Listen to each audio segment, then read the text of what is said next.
النهارده عايز اتكلم في موضوع مش عارف اقولها ازاي، مشكله تخص الناس كلها، واي حد هيتفرج على الفيديو ده هيأيدني 100%. لو عندك صاحبك مثلا ريحه بقه مميته، او مراتك في بقها ريحه مش كويسه، او جوزك، كفايه روايح بقى. خلينا نتكلم في الموضوع. اعتقدت ان التخلص من ريحه البق هو ان انا اروح لدكتور السنان او افرش سناني بس صبح وليل كل يوم. افرش سناني يعني اغسل سناني بالفرشه، مش بالمعنى التاني، وخلاص كده هتبقى كل حاجه تمام. لو انت ريحه بقك معفنه مش هتعرف ان هي ريحتها كده، ممكن بسبب تركيبه البق والمناخير مثلا. انت ما بتقدرش تشم ريحه بقك عامله ازاي، بس لو انت اتكلمت مع اي حد غريب او مش مهتم مثلا بنظافه بقك او اسنانك هيشم ريحه بقك. واغلبنا 90% مثلا مننا واحنا بنتكلم مع اي حد ممكن تكون ريحه بقك وحشه وانت ما تبقاش عارف. اللي يخليني اعمل الفيديو دوت ان انا بقابل ناس كتير قوي، اذا كان في الشغل او في الشارع او في اي مكان، وبلاحظ ان 90% من الستات والرجاله عندهم مشكله فعلا في ريحه بقهم، او على الاقل الخطه اللي انا بمشي عليها في ناس كتير ما بتمشيش عليها، وهي انك تغسل سنانك بالفرشه والمعجون كل يوم مرتين على الاقل. ده اللي هو العادي او الطبيعي بتاع غسيل السنان لاي واحد اصلا، يعني بيقول عليه ما بيغسلش اسنانه بيغسلهم صبح وبالليل. ده غير طبعا خيط الاسنان اللي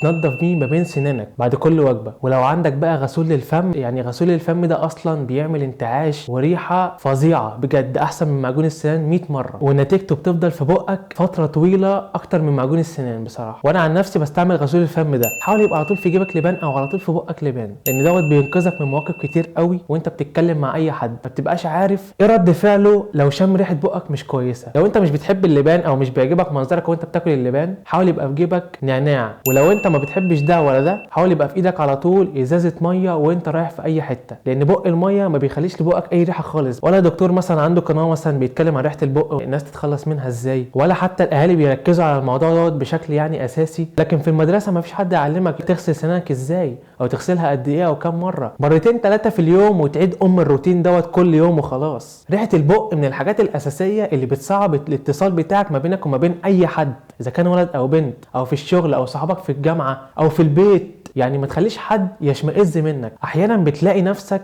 بتبعد عن ناس قريبين منك بسبب ريحه بقهم، واحيانا بتتجنب ناس عشان نفس السبب برضه. في ناس صحابي كتير متجوزين فيهم كذا واحد ريحه بقهم فظيعه. يعني بيجي سؤال كده في دماغي، يعني انت ازاي مراتك مستحملاك كده؟ وانت ازاي جوزك اصلا مستحملك بريحه بقك دي؟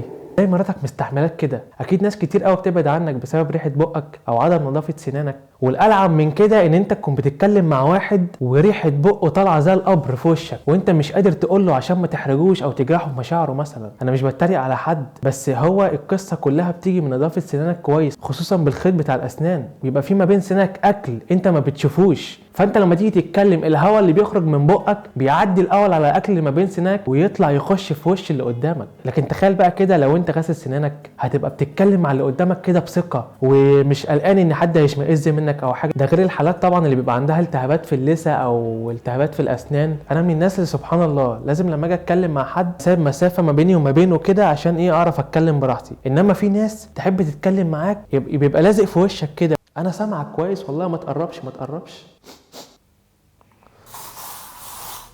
انا مش دكتور اسنان، بس انا بتكلم عن ريحه البق اللي فعلا ليها علاقه بالتواصل ما بينك وما بين الناس كلها، حتى اصحابك نفسهم اللي قريبين منك. ده حتى في الشغل في ناس بنتجنبها بسبب ريحه بقها، ودي مشكله في ملايين الناس. اول ما تصحى من النوم كده تغسل سنانك بقى، معاك نعناع في جيبك، معاك ميه. السواك اللي هو بتاع الاسنان دوت بينظف الاسنان بشكل كويس جدا، وكمان بيخلي ريحه البق برده كويسه، لان السواك نفسه ليه ريحه كده. ممكن اما تنصح واحد تحس ان انت هتجرحه، بس انت هتجرحه في الاول، بعد كده هتشوف نتيجه لسنين طويله بعد كده. واغلب الناس ليها مواقف مع القصه دي. اللي ما شافش الفيديوهات اللي فاتت يا ريت يخش يتفرج عليها. اشوفكم الفيديو الجاي.